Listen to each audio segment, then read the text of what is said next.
nom d'Allah, le tout miséricordieux, le très miséricordieux. Mon frère, ma sœur, Ramadan est parti. Les nuits sont redevenues normales. Les mosquées sont moins remplies. Les voix du Coran se font plus discrètes.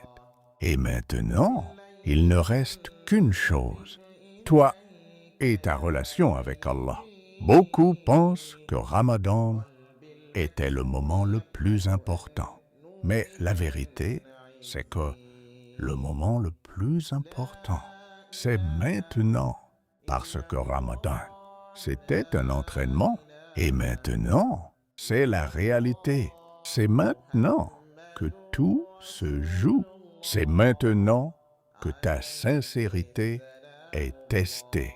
C'est maintenant que tu montres. Si ton Ramadan était juste un moment ou un véritable changement, mon frère, ma sœur, si tu veux réussir après Ramadan, tu dois garder certaines habitudes. Pas tout, mais l'essentiel. Première habitude, ne lâche jamais la prière. Même si tout s'effondre autour de toi, même si tu es fatigué, même si tu n'as pas envie, ne lâche jamais la prière. Parce que la prière, c'est ton lien direct avec Allah. C'est ton pilier. C'est ta protection. Celui qui garde sa prière a encore de l'espoir. Mais celui qui la délaisse se perd progressivement. Deuxième habitude, garde un lien avec le Coran. Pas besoin de lire beaucoup, mais lis régulièrement, même une page, même quelques versets, parce que le Coran, ce n'est pas juste pour Ramadan, c'est pour toute ta vie. C'est une lumière, et sans cette lumière, le cœur s'assombrit. Troisième habitude, fais du dhikr chaque jour. Subhanallah, Alhamdulillah, Allahu Akbar. Des mots simples, mais lourds sur la balance. Le dhikr, c'est ce qui garde ton cœur vivant. Sans dhikr, le cœur devient dur. Quatrième habitude, protège-toi des péchés. Tu n'es pas parfait, tu vas tomber. Mais fais attention à une chose. Ne retourne pas volontairement à ce que tu as abandonné pour Allah. Parce que revenir en arrière, c'est perdre ce que tu as gagné. Cinquième habitude, entoure-toi du bien. Ce que tu regardes, ce que tu écoutes, les personnes que tu fréquentes, tout ça influence ton cœur.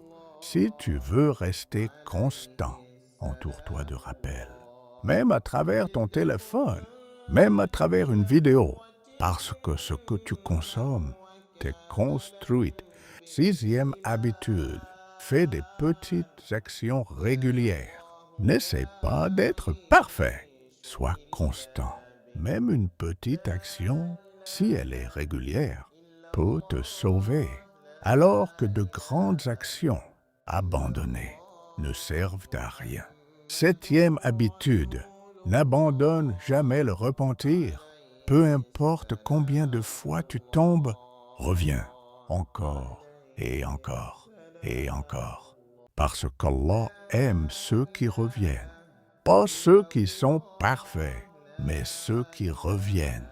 Mon frère, ma sœur, le vrai danger après Ramadan, ce n'est pas de tomber, c'est de rester à terre, c'est d'abandonner, c'est de penser que c'est fini.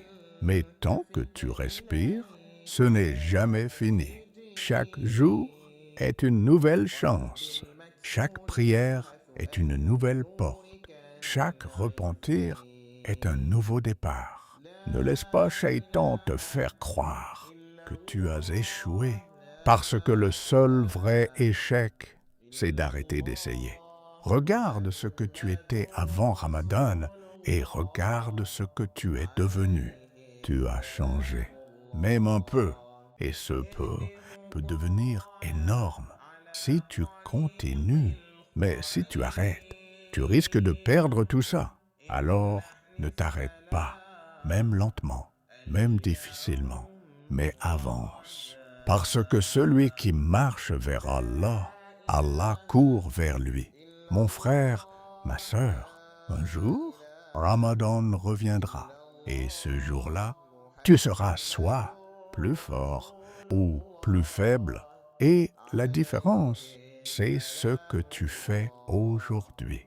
Alors, choisis de continuer, choisis de te battre, choisis de te rapprocher d'Allah, parce que cette vie est courte et l'au-delà est éternel. Ne sacrifie pas l'éternité pour un moment. Mon frère, ma sœur, ce n'est pas la fin, c'est le début d'une nouvelle relation avec Allah, le début d'un nouveau toi. Alors avance et n'oublie jamais, Allah ne regarde pas où tu es tombé, il regarde si tu te relèves. Qu'Allah nous accorde la constance, qu'il accepte nos actions et qu'il nous guide jusqu'à la fin. Amin.